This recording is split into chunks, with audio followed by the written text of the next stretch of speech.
The movie was taken from a book written by Ted Lawson and Bob Considine. Ted Lawson was one of the 16 pilots on the Doolittle raid, and he tells the story of the Doolittle raid over Japan from his perspective. I'd like to give you a more overall perspective of that raid tonight. The Doolittle raid story actually began 2 weeks after Pearl Harbor on December 21st. President Roosevelt assembled his top military advisors, 7 of them, and he told them the top priority was to come up with a plan to bomb Japan.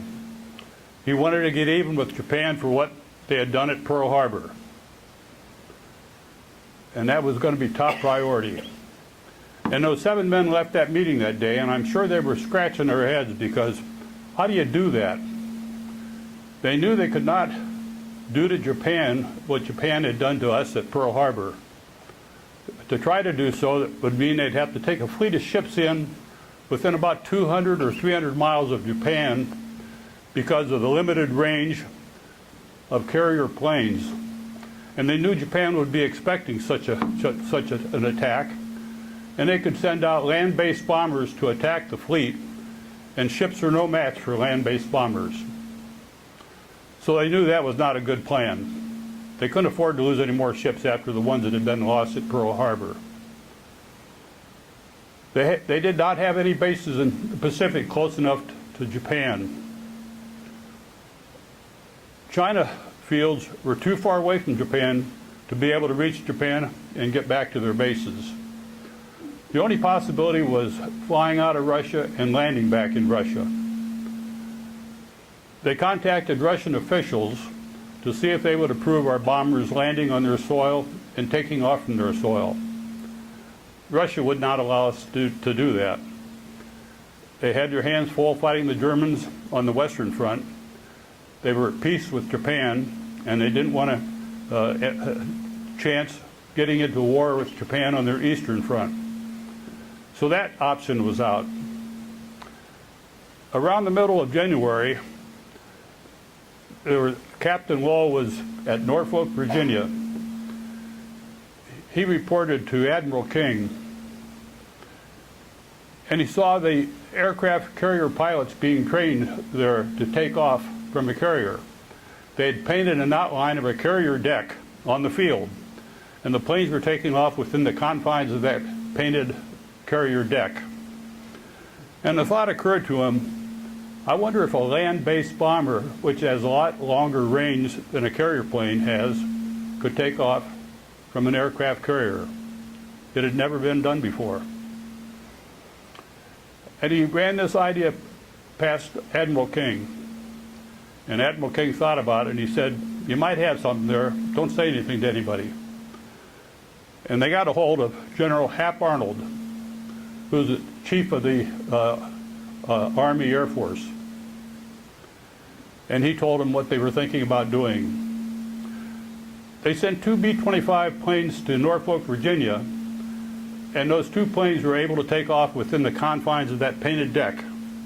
So they knew it could be done. But then they gave it the acid test. The USS Hornet aircraft carrier, a new aircraft carrier, just commissioned in October of 1941, was at Norfolk.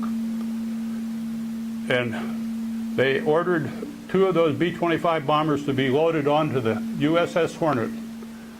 Captain Mark Mitcher was the captain of that ship, and he was told to take his ship out to sea far enough away from land where they would not be able to be observed. They didn't tell Mark Mitcher why they were doing that, but he followed orders, took the carrier out to sea, and those 2 planes were able to successfully take off without any problem. And the word got back to Hap Arnold, and he called one of his staff men into his office, Lieutenant Jimmy Doolittle, and he talked about the plan he was talking about. And he gave that assignment to Jimmy Doolittle. Jimmy Doolittle was only supposed to plan the mission and train the volunteers. And Hap Arnold told him that if anybody gets in your way, you let me know and I'll run interference for you. The B-25 twin-engine bombers, Mitchell bomber, the only military plane, as far as I am aware of, that was ever named after an individual. It was named after General Billy Mitchell, who is considered the father of the United States Air Force. It was a twin-engine bomber, carried a crew of 6 men. The planes, that B-25 just came out late in 1940, and the 17th Bombardment Group had the most experience flying B-25s. They were stationed at Pendleton, Oregon. Jimmy Doolittle contacted the commander there and told him they were being moved to Columbia, South Carolina. They had been doing patrol duty over the Pacific, and they thought they were just being sent on that side of the United States to continue to look out for submarines off our coast. And then Jimmy Doolittle had 24 B-25 Mitchell bombers flown to Minneapolis, where they made modifications on the planes. The one big modification they made, they took the lower machine gun turret from the plane and replaced it with 3 rubber gas tanks that added about 500 gallons gas, almost doubling the capacity of the gas that could be carried on that plane. And after the removal of that turret, they only needed a 5-man crew. Other modifications were made. And when the 17th Bombardment Group got to Columbia, South Carolina, they began asking for volunteers to go on a highly dangerous mission. And they got all the volunteers they needed. And by March 1st of 1942, all the volunteers and those 24 modified B-25 bombers were at Eglin Air Base in the Panhandle of Florida. On March 3rd, they were called into a meeting room, and Lieutenant Colonel Jimmy Doolittle walked into the room. And the first thing he said to those men was, "If you don't think the mission that you have volunteered for is the most dangerous thing you've ever done in your life, you'd be better off quitting now." He said, "Many of you probably will not come back from this mission alive." He told them that this mission is top secret. And just about that time, 2 high-ranking officers walked into that meeting room, and they stood there for a while and looked around. Jimmy Doolittle stopped talking, and he waited for a couple minutes, and finally those 2 officers left. And I think everybody in that room realized that it was top secret. Jimmy Doolittle told them that we're going to be doing things in training, and I don't want you talking about what you're doing to anyone, not even your wife. I don't even want you talking to each other. If word gets out as to what we're doing, thousands of lives could be jeopardized. And he told the men that if any of you have any reservations about going on this mission, if you're married, you have any other concerns, feel free to drop out at any time and it will not be held against you. And they began about a 3-week training program. Some days it began at 7 a.m. in the morning and went till 2 a.m. the next morning. They practiced low-level flying, low-level bombing, short-run takeoffs, nighttime navigation. They practiced bombing, gunnery practice. And then on March 25th, they were called into the meeting room. They only had 22 planes left of the 24. 2 of the planes had been damaged practicing quick takeoffs. And Jimmy Doolittle told them to get your things ready. You're leaving for the Sacramento Air Depot. You're not to talk to anybody before you leave, not even your wives. No phone calls to anyone. And the men got their gear together and they went on to Sacramento Air Depot, where their planes were going to be given a final checkup. In the meantime, Captain Mark Mitcher had been ordered to take his carrier, the USS Hornet, to San Francisco, and he had sailed through the Panama Canal and up to San Francisco. On March 31st, Admiral Bull Halsey flew in from Pearl Harbor and met with Captain Mitcher and Lieutenant Colonel Jimmy Doolittle and laid out the mission. It was the first time that Mark Mitcher, realized what his ship was going to be doing on that mission. On April 1st, the 22 B-25s flew into San Francisco. Jimmy Doolittle had 16 of those planes loaded onto the USS Hornet. They only had room for 16 planes, but he had all the volunteers go aboard. He didn't want to leave anybody behind. He was concerned that those left behind might be disappointed that they had not made the mission and would begin talking. And he gave all the men leave to go to shore the night of April 1st. Once again telling them no phone calls and don't talk to anyone. On April 2nd, the USS Hornet pulled out of San Francisco Harbor with 2 cruisers, 4 destroyers, and 1 tanker. And I think when they first loaded those planes on that carrier, the Navy crew resented it. And they treated some of the Army men pretty shabbily. I think they thought that their carrier was going to be used as a taxi service, which had been done before. And they didn't appreciate having their carrier used as a taxi service for the Army. After they got out to sea, Jimmy Doolittle called his men together and told them what the mission was. And shortly after that, Captain Mark Mitcher got on the ship's loudspeaker system and told his crew that we're heading to Japan. We're going to bomb Tokyo. And the men on that ship went wild. They were jumping up and screaming and yelling, and they couldn't have treated the Army any better after that. Many of them gave up their beds, which were more comfortable to sleep on, to the Army men, even though some of the Army men had a lower rank. Many became lifelong friends. One of the Army men later married a sister of one of the Navy men. Training continued on the ship. The men received inoculation shots. They were coached on how to take off from a carrier. They were given their bombing targets, primary targets and secondary targets. They were taught a little Chinese, so they could speak to Chinese a little bit. And then on April 13th, they were joined by more ships coming out of Pearl Harbor. A carrier, 2 more cruisers, 4 more destroyers, and 1 tanker. And 2 submarines also accompanied the fleet. One was USS Thresher, the other was USS Trout. And it was only when I did research on the Doolittle raid that I realized that the USS Trout was part of that mission, and my cousin Ed Kiefer was on that sub that time. He was a radio man on the USS Trout.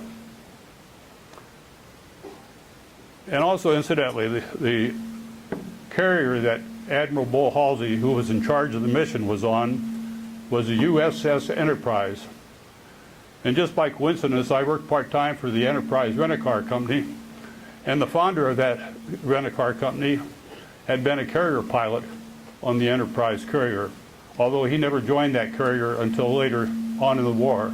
And when he started his company, he named it after the ship he served on. Now the plan was this. They had already contacted China about landing planes there.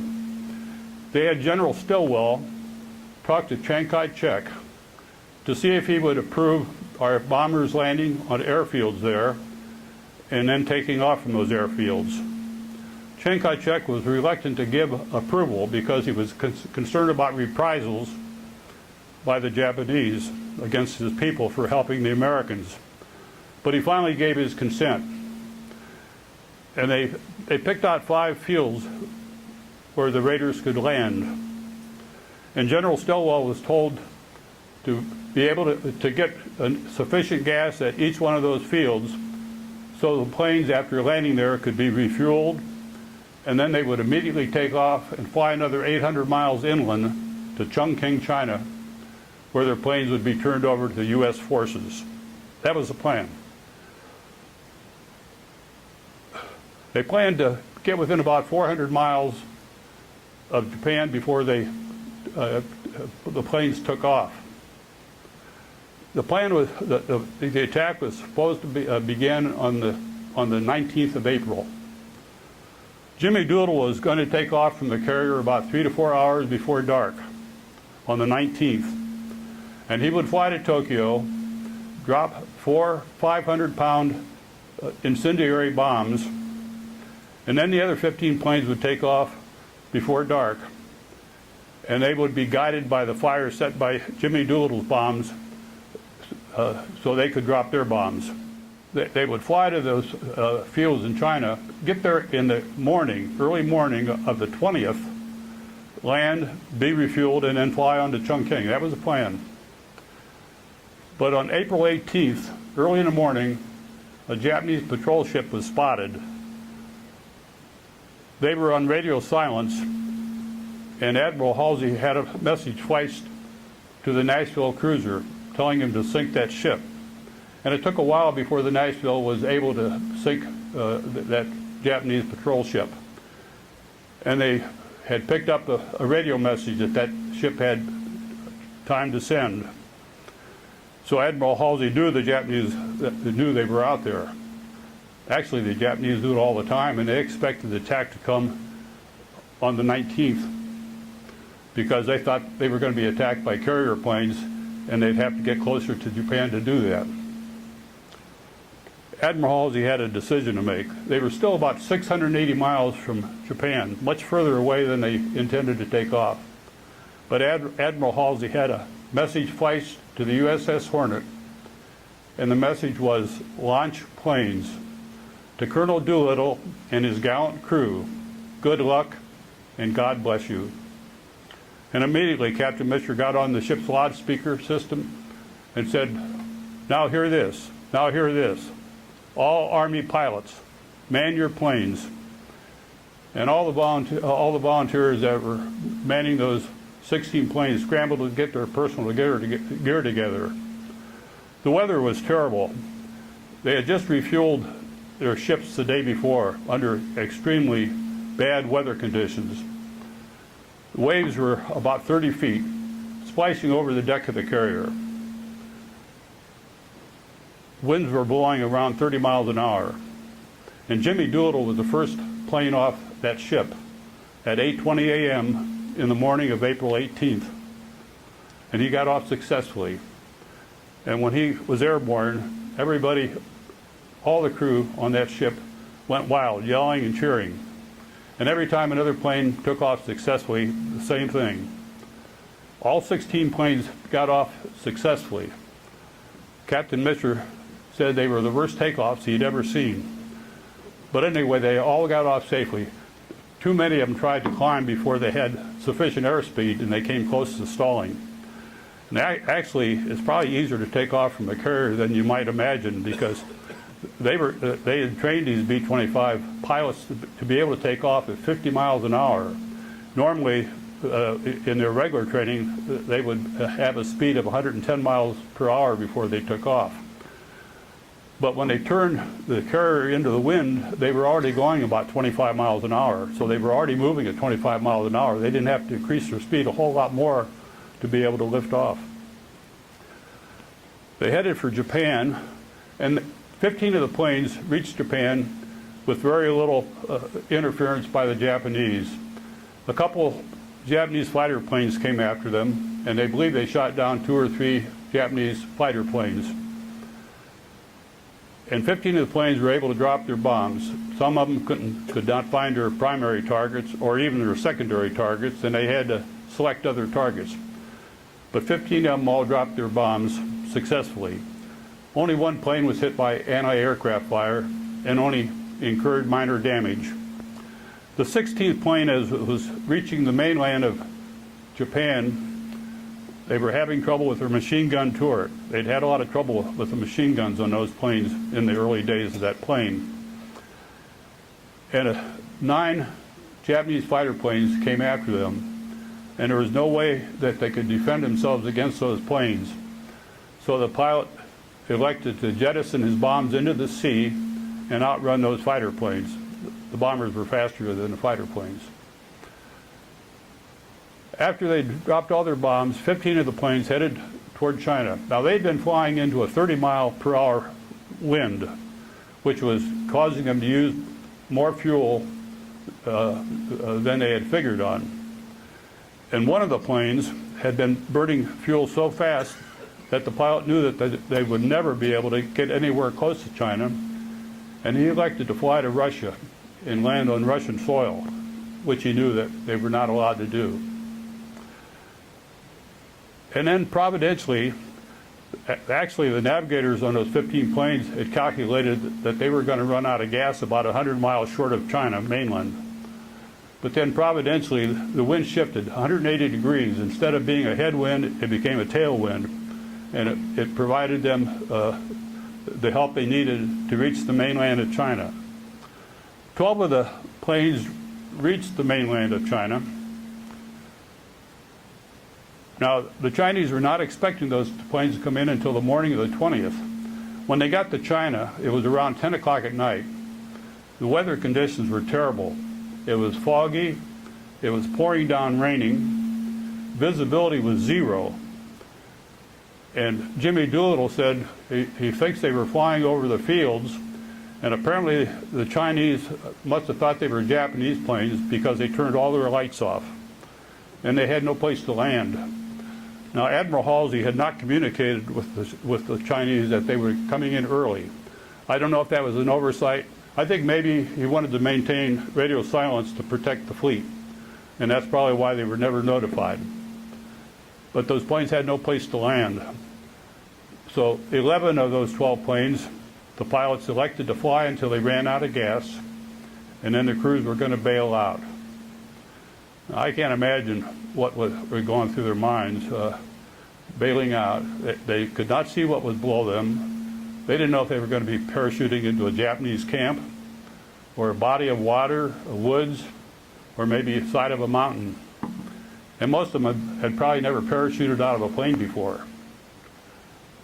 But the crews of 11 men, 55 men, bailed out. One of the men was killed when he hit the ground. 5 of them received minor injuries: wrenched knee, broken kneecap, broken foot, a couple of sprained ankles, but otherwise, all except the one man that was killed survived the parachute drop. One of the crews was captured by the Japanese the very next day. 5 men became prisoners of Japan. The 12th plane that had reached the China mainland, the pilot elected to crash land in a rice paddy field with his wheels up, and he made a safe landing, and all 5 men were uninjured. 3 of the planes were running out of gas as they reached the China mainland, and the pilots elected to crash land in the water. The one plane that crash landed, the pilot was seriously injured, and he was in a hospital until 1943 with his injuries. The second plane that crash landed in the water, 2 of the men were unable to get out of the plane, and they drowned. The other 3 men got to shore and were captured by the Japanese. The third plane was Ted Lawson's plane, and for you that saw the movie 30 Seconds Over Tokyo, the four of the men on that plane were seriously injured. Ted Lawson was one of those men that was seriously injured. The only man that was not injured was David Thatcher. He's one of the 2 still living Doolittle Raiders. And he helped the other 4 men to safety, for which he received a Silver Star. And for those that saw the movie, Ted Lawson's leg had to be amputated in China by another member of the Doolittle crew. And I always wondered when I saw that movie, how would they have a doctor on that mission? Well, it was Dr. Tom White. He was a surgeon, and he heard about the mission, and he wanted to go on it.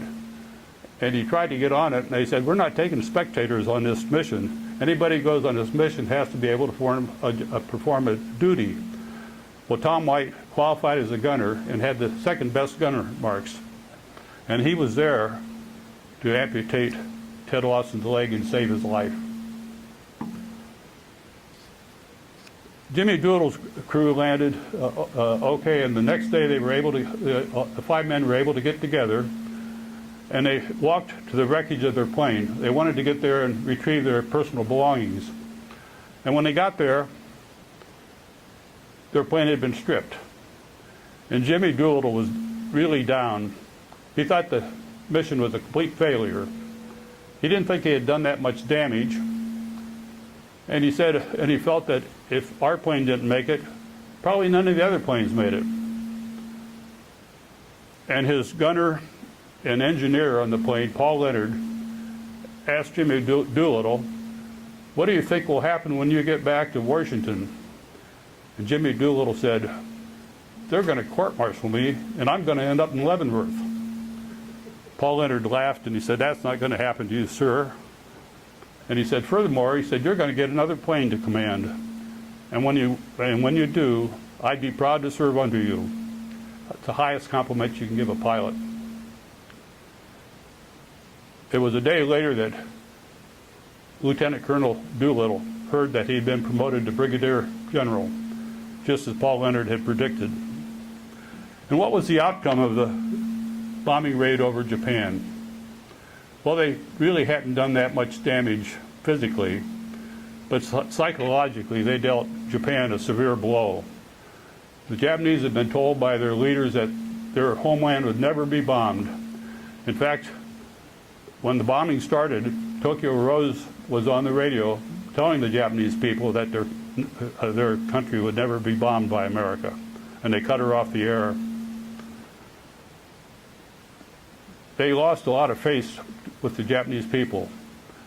The commander of the anti-aircraft guns had lost faith, and he committed suicide. The Japanese leaders minimized the damage done by the American bombers. They said they'd shot down 9 planes, and they took 2 of the wrecked planes from China back to Tokyo and put them on display, claiming they were 2 of the planes that they'd shot down. And it also caused the Japan leaders to think about what they were doing. And they brought a lot of their forces back from the Pacific to provide better protection for the homeland, which weakened them around the Pacific Ocean. It would be another 30 months before Japan would be bombed again, and then the bombing became continuous. And many believe that that bombing raid by the Doolittle Raiders caused Japan to overreach at Midway, a battle which took place June 4th through June 7th of 1942, when Japan lost was defeated. They lost 4 aircraft carriers in that battle. They were trying to get the Americans out of that area of the Pacific, and they totally failed, although they told the Japanese people that they had won that battle. But many people say that Midway was a turning point in the war in the Pacific. The Chinese helped all the Americans that survived, except for the 8 POWs and the 3 that were killed, out of China. And they estimate that the Japanese killed 250,000 Chinese. If they had any thoughts that a Chinese village had helped the Americans, they killed everyone in the village.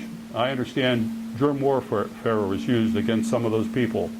I don't know how they came up with the 250,000 estimate, but they killed a lot of people, just as what Chiang Kai-shek had feared. A couple days after the bombing raid, President Roosevelt came out and said the planes had taken off from Shangri-La.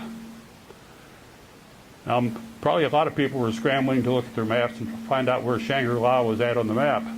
But Shangri-La was a fictional place in a book named Lost Horizons, written by James Hilton, a favorite book of President Roosevelt. Also, he called the presidential retreat Shangri-La. Later, when General Eisenhower became president, he renamed that camp Camp David, after his father and his one son. And also there was an aircraft carrier commissioned in January of 1944. Josephine Doolittle, Jimmy Doolittle's wife, who they always called Jo, christened that ship the USS Shangri-La. The Chinese helped Jimmy Doolittle's crew to safety, and they got him in a small boat on a river. And they were inside the cabin on that boat. And suddenly there was a knock on the door and a man's voice, very heavy southern drawl, which I cannot imitate. But the voice said, "Are there any Americans in there?"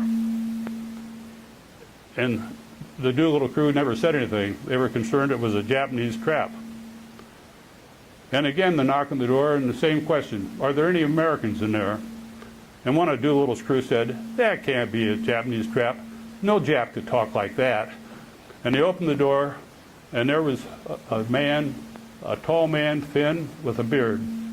His name was John Birch. He was a Baptist missionary in China. And John Birch helped the Doolittle crew to get past the Japanese lines safely. He could speak Chinese fluently, and he knew the territory. Jimmy Doolittle was so impressed with him that he asked him if he would like to work for the U.S. Army. John Birch said he would, as long as he could continue his missionary work. And when they got to General Chenault, they talked to General Chenault about John Birch. General Chenault said, "I already have a chaplain, but I could use an intelligence officer." And John Birch became an intelligence officer, as well as continuing his missionary work in China. And he continued to hold worship services on Sunday morning and doing other missionary work throughout the week. And he also sent vital military information back to General Chenault concerning troop movements, supply movements, and other vital military data. Later, he was promoted to captain. They made him a first lieutenant on July 4th of 1942, and later he became a captain. General Chenault was so concerned for John Birch's life because he was taking so many chances. All his work was done behind Japanese lines. And he urged John Birch to take a leave of absence and go back to the United States. And John Birch said, "I'll only leave China after the last Jap has left." The war ended with Japan on August 15, 1945. 10 days later, August 25th, John Birch was leading a small group of Chinese soldiers heading toward a POW camp when they were confronted by communist guerrillas and ordered to put down their weapons. John Birch refused, and he was shot and killed at the age of 27. In 1958, the John Birch Society was founded, being named after John Birch. Jimmy Doolittle said that he did not think that John Birch would have wanted that society named after him. Jimmy Doolittle, when he got back to Washington, D.C., he was taken to the White House, where President Roosevelt presented him with the Congressional Medal of Honor, and Joe Doolittle, his wife, was there to observe that presentation, just like Paul Leonard had said. And Jimmy Doolittle worked through a lot of red tape to get all of his men a one-level promotion. He had gotten upset when he got the Congressional Medal of Honor. He told General Hap Arnold that he did not deserve it, and if he deserved it, every one of his men deserved it. And Hap Arnold got mad at him. He said it was the only time Hap Arnold had ever been mad at him. And then Jimmy Doolittle was sent to Africa, and he was involved in the campaign there. And when he got there, he had Paul Leonard transferred to his command, the man who said he would be proud to serve under him. And their airfield came under attack, and Jimmy Doolittle got in a Jeep and drove out to the airfield to check on his plane. And when he got there, he found Paul Leonard dead. He'd been hit by a bomb. He'd been fighting German planes off with a machine gun from the plane. It was a terrible loss for Jimmy Doolittle. The 5 men that went to Russia, their plane was confiscated, and the 5 men were put on a train. They were not told where they were going. They would never answer any questions. Every time they'd ask the questions, they would get the answer, "You'll see." And they put them in a house east of Moscow. And when the fighting with Germany began, and they could hear explosions off in the distance, they moved them. It was approaching winter. They moved them to a safer place, Siberia, where they spent the winter. After the winter, One of the men, one of the Doolittle Raiders, wrote a letter to Stalin. And basically his letter said that our countries are fighting against the same enemy. And we'd like to get back to our own country and continue that fight. If that's not possible, we'd like to be moved to a warmer climate and given a job because we're bored. I don't know how far that letter got, but shortly after that they moved him to southern Russia and gave him a dirty job in a factory. And it was while they were there that they were able to bribe a man that got him across the border into Persia, which is now Iran. And when they got to the British embassy there, the first thing one of the Doolittle Raiders said was, "The Russians are not our friends." They had been well taken care of and well fed. And each month they would bill the United States 30,000 rubles a month for maintaining those 5 men. And Harry Morgenthau,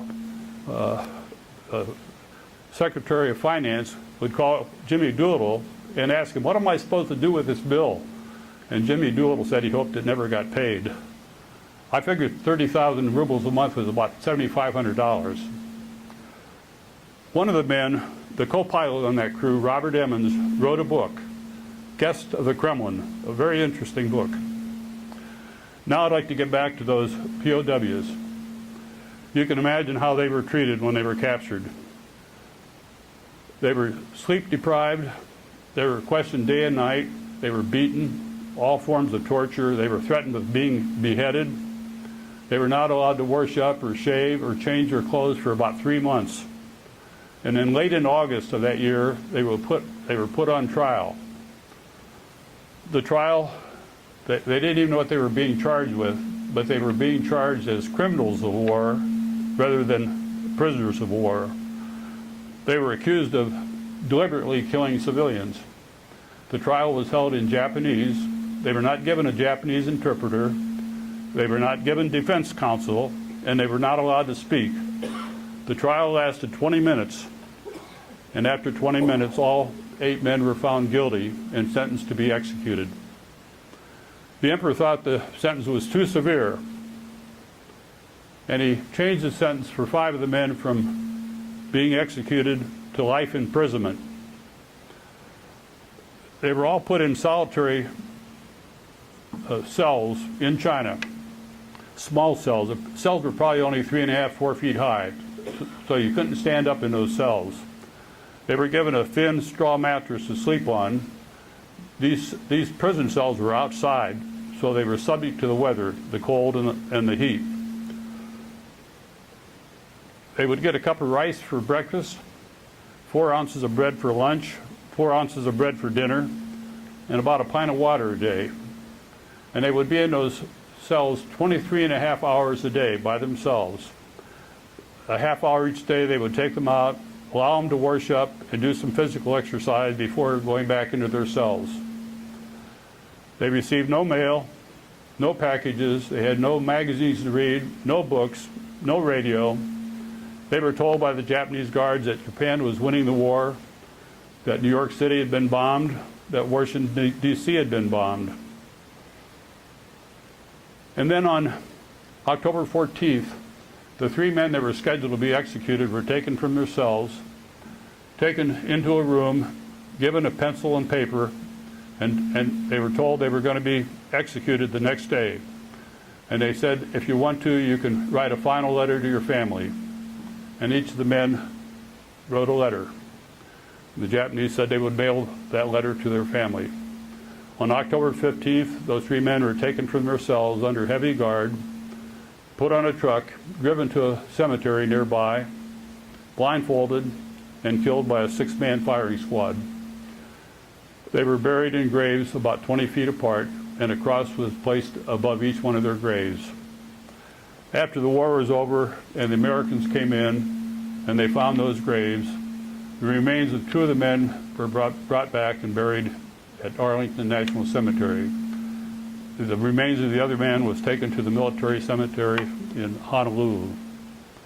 And when they were going through the archives of that prisoner of war camp, they ran across the 3 letters that those men had written, which had never been sent by the Japanese, and they were very touching letters and make you cry. The other 5 POWs continued to be in there, and they were starving. And on December 1st, 1943, Lieutenant Meter, who was from Cleveland, Ohio, died of starvation in Berry. And at that time, the emperor was concerned about the treatment of the prisoners. Japan was losing the war, and he was concerned about reprisals against the Japanese leaders if they lost the war. And he ordered better treatment for the prisoners. There was one of the Doolittle Raiders. His name was Jacob Daniel DeShazer. And he said he had the same symptoms that Lieutenant Meter had before he died, and he figured he would be next. Well, they had a medical doctor come in and examine Jake DeShazer.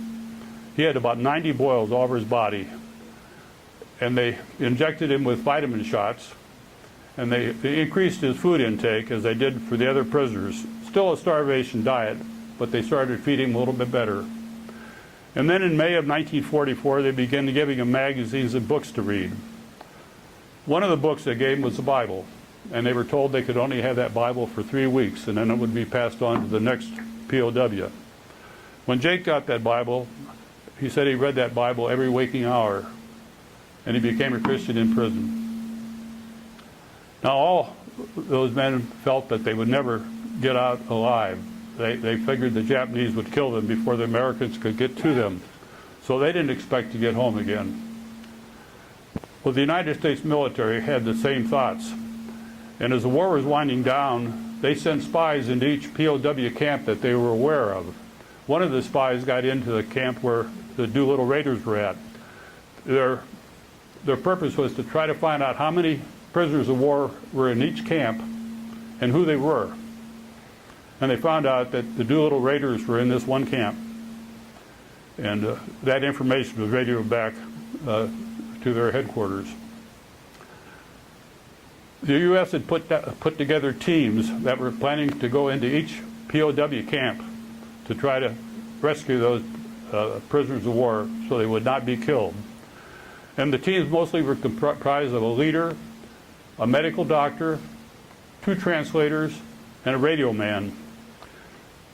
The war ended on August 15th, 1945, and on August 20th, 5 days later, a small plane flew over that prisoner of war camp where those raiders were at, and they dropped leaflets on that camp. And the leaflets basically read that we know you have prisoners of war there, and we know you have Doolittle Raiders in your cells. They are not to be harmed. We have a team of 5 men that are going to parachute into your camp, and no harm is to be done to any of those men. If anyone is injured or hurt, those in command will be held responsible and will pay the consequence. They waited until the Japanese had time to read those leaflets, and then those 5 men parachuted out of that plane into that Japanese camp. That had to be scary too. The medical doctor said as he was going down, the guards below were running around amok. And even if the commander had told them that they were not to kill anybody, you don't know what some of them might have done. They might have killed a few of them and then committed suicide. And Dr. Jarrett said that they were firing their weapons into the air, and said if they wanted to kill them, there was nothing he could do about it. But they all landed safely, and they got picked up by a truck, taken into a meeting room. Major Nichols was the man that was in charge of that team, and he negotiated with the commander of the camp for a number of hours and finally convinced him to release all the prisoners unharmed. And those 4 Doolittle Raiders came home. 1 man wrote a book, 4 came home. Jake DeShazer had made a decision that if he ever got out, he was going to go back to Japan as a missionary. He went home and finished the 4-year college program in 3 years, was married, had a son, and in December of 1948, he, his wife, and his son headed to Japan, where they would live in the town that, as a Doolittle bomber, he had bombed. And he was there for over 25 years. Jimmy Doolittle went on to receive his 4-star by Act of Congress in 1985. And in 1993, Jimmy Doolittle died and was buried at Arlington National Cemetery. Jake DeShazer was there to say the prayer at Jimmy Doolittle's funeral at graveside. Of all the 80 Doolittle Raiders, 7 were killed in China before getting out. The other 73 men all got out safely. 10 of those men later were killed in action. 1 was killed in a plane crash in western Ohio. 5 of those men became generals, including Lieutenant Colonel Doolittle. Every one of them received a Distinguished Flying Cross. Those that were wounded received Purple Hearts. 3 received Silver Stars. Today there are only 2 Doolittle Raiders still alive. Richard Cole, who was the co-pilot on Jimmy Doolittle's plane, and David Thatcher. David Thatcher was the only one that was not injured in Ted Lawson's plane, the one that helped them to safety. There was a book written about the Doolittle Raiders called The First Heroes. The book was written by Craig Nelson. A very good book. I never liked the title, though. The Doolittle Raiders certainly were heroes, but there were many heroes, American heroes in World War II before the Doolittle Raid. Nevertheless, the Doolittle Raiders were heroes, and they deserve to be honored, and they deserve to be remembered. Thank you. If you have any questions.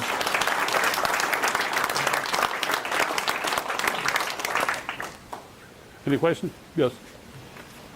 How many years have you spent researching this vast wealth of knowledge? Quite a bit, and I left a lot out. I didn't have time to do some of them. Some of the things that were interesting about Doolittle getting back to Washington, too. I could tell you about that a little bit. He had landed in a heavily manured field, agricultural field, and he smelled terrible. And he was supposed to get back to Washington, D.C. any way he could, as fast as he could.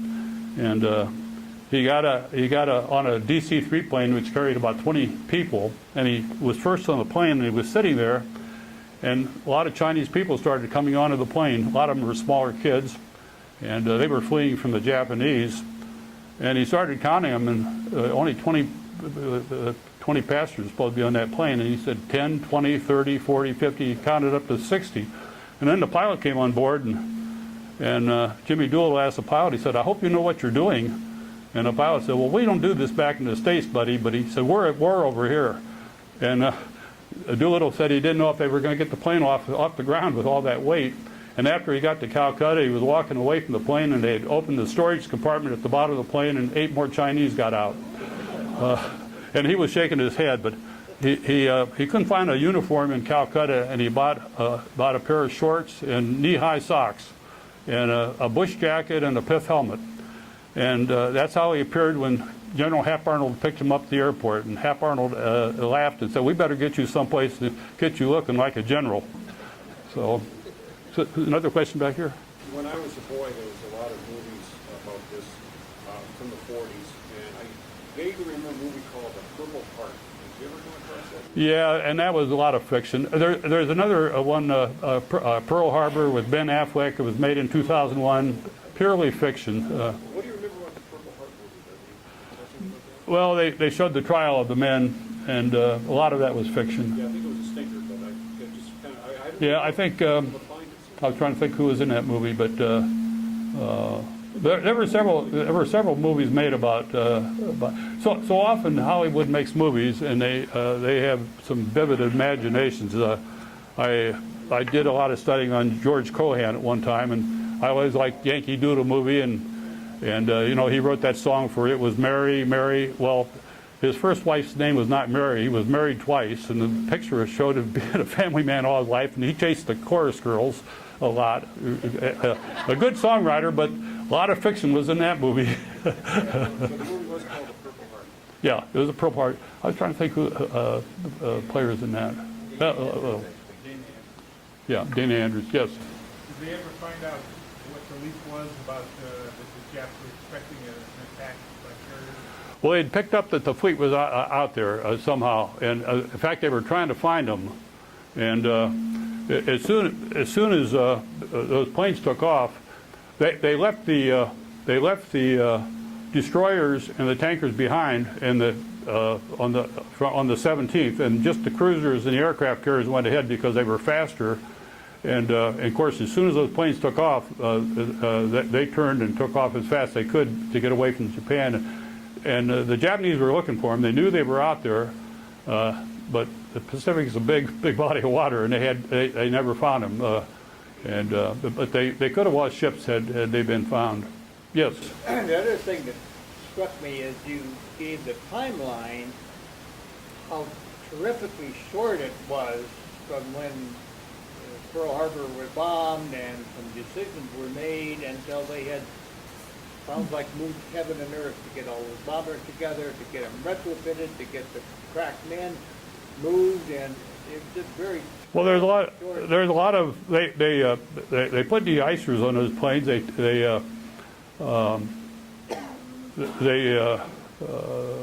Some of the things they did. They had to change the bomb shackles so 400 or 500-pound bombs would fit on them. They took the radio out. They took the Norden bomb sight out. They didn't want that Norden bomb sight falling into the hands of the Japs. And in addition, they were going to bomb from an elevation of about 1,500 feet. And the Norden bomb sight was not a good bomb sight for low-level bombing like that. And one of the pilots, Greening, I believe his name was, made a bomb sight for each of the planes. It cost 20 cents. That proved more accurate for low-level bombing than the Norden bomb sight did. Well, most of the men came from the 17th Bombardment Group. I think there was three squadrons in that bombardment group. I'm not sure how they were made up at that time. Of course, that was when it was still Army. U.S. Air Force never came in until 1947. They had one plane that was able to take off in about 257 feet at 45 miles an hour when they were practicing. And those planes weighed, when they were loaded, 30,000 pounds. They weighed 20,000 pounds empty. But to get that load of weight off the ground at that low speed and that short of distance is amazing. And if you saw the movie, you saw them practicing, trying to take off in a short run. Initially they had trouble. The Army pilots were trained to use as much of the runway as there was there, and with the B-25, they figured they needed at least 1,000-foot runway, and they needed to be at about around 110 miles an hour before they lifted off. That's how they were taught. You really know this subject well. How did you get interested in this particular phase? Well, I worked a lot of part-time jobs after I retired, and I finally quit working part-time jobs, and I had time on my hands. So I started doing research and things I like to look at. But it was just something that. Well, I've done it on a few other subjects too. There's something about information about the drinking cups, right past the annual reunions. Yeah, the city of Tucson presented the Doolittle Raiders with cups with the names of the Doolittle Raiders engraved on the cups. The names were engraved right side up and upside down, and it was a tradition of the Doolittle Raiders to get together every year, reunion. Usually the reunions were held in April, the month of the Doolittle Raid. And they would come together, and they would invite other people to those reunions, but they would get into a separate room by themselves, just the Raiders, and they would drink a toast to those Raiders that had passed away in the previous year, and the cups of those Raiders would be turned over. Of course, the name was could be read upside down or right side up, so they would turn the cup over. Indicating that person had passed away in the previous year. They met every year except 1 year during the Korean War and 1 year during the Vietnam War. And their plan was to meet until there were only 2 men left. But about 2 years ago, they met for the last time, and there were 4 still living.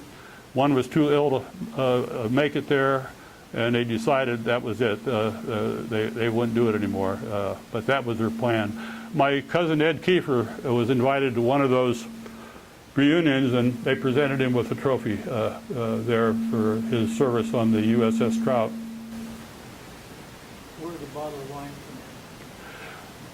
It was cognac, and it was 1896 cognac. It was Jimmy Doolittle's favorite, and they had that, and that's what they used in toasting, I understand. Well, the 1896, that was Doolittle's birth year, 1896. So that's why the cognac was 1896. Thank you.